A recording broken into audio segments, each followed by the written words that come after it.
Rory sebenarnya makan nasi nggak sih? Aku nggak pernah lihat kamu makan nasi loh. Aku makan nasi, aku batasin sih kalau nasi putih. Biasanya kalau nggak ada nasi merah atau nggak ada misalnya shirataki, aku pakai nasi putih tapi 2 sendok, 3 sendok aja cukup. Sehari aja itu 2 sendok sampai 3 sendok, kita banyakin lauknya. Karena bikin ngantuk karena glukosanya tinggi banget nasi Iya putih benar, itu. tapi kalau kita lihat ya memang urusan sarapan nih biasanya orang Indonesia kurang lengkap ya kalau nggak makan bubur ayam, nggak makan nasi uduk, iya kan? Pokoknya semua sayur. olahan yang dari beras ini memang menjadi sumber karbohidrat yang tinggi, tapi juga menyimpan kandungan glukosa yang juga cukup tinggi nih. Dan hal ini tentu harus menjadi perhatian kita terutama bagi orang yang memang memiliki kebutuhan diet gula, khususnya bagi penderita diabetes. Inliners, bagi masyarakat Indonesia, olahan beras menjadi sumber karbohidrat utama dalam mencukupi kebutuhan nutrisi sehari-hari. Tidak hanya nasi inliners, segala olahan yang berasal dari beras menjadi makanan primadona loh. Misalnya beras diencerkan menjadi bubur, atau olahan kue dari tepung beras. Wah, pokoknya serba beras ya inliners.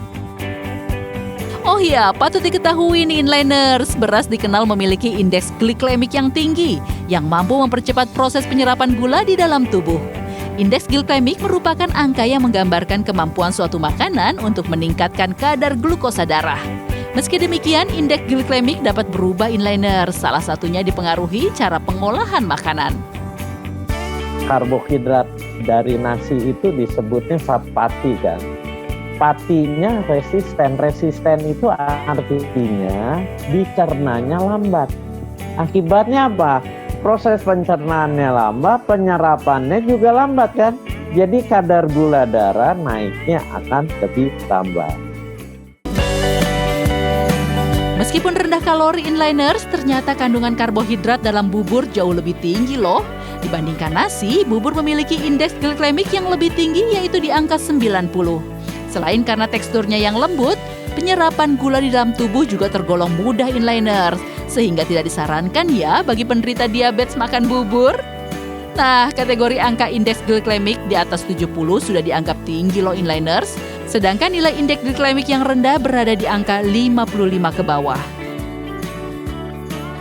Sekarang coba kita hitung yuk inliners asupan gula per hari yang biasa kita konsumsi.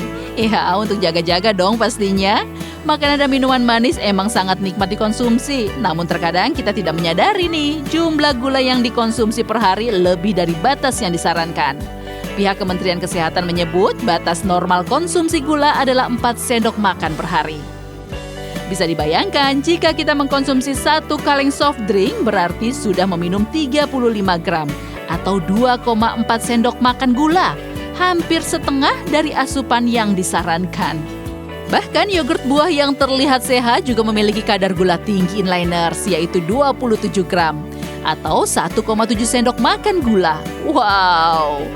Walaupun gula dibutuhkan oleh tubuh sebagai sumber energi, jika dikonsumsi berlebihan, ya pastinya akan jadi penyakit ya inliners.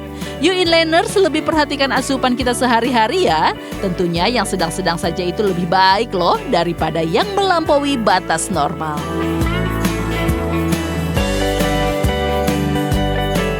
Ingat inliners, hidup bisa tetap manis tanpa makanan atau minuman yang manis. Terima kasih ya. Bukan ke kamu, makanan atau minuman yang manis ya. Aku pikir barusan bilang saya manis. Jadi kita mesti kurangin dessert, kita mesti kurangin kalau misalnya suka minum minuman bersoda yang manis banget itu, ataupun bahkan goreng-gorengan kita harus kurangin. Pun kalau misalnya nasi putih bisa kok diganti, misalnya dengan kentang.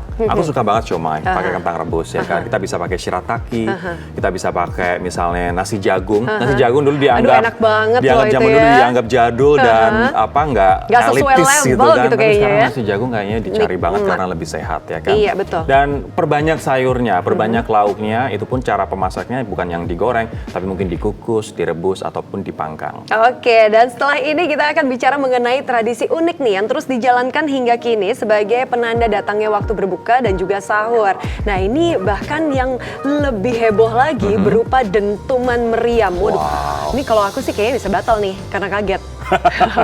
Kaget itu marah-marah, jadi makanya batal. Jadi batal Kita ya, simak Anda? informasinya sesaat lagi.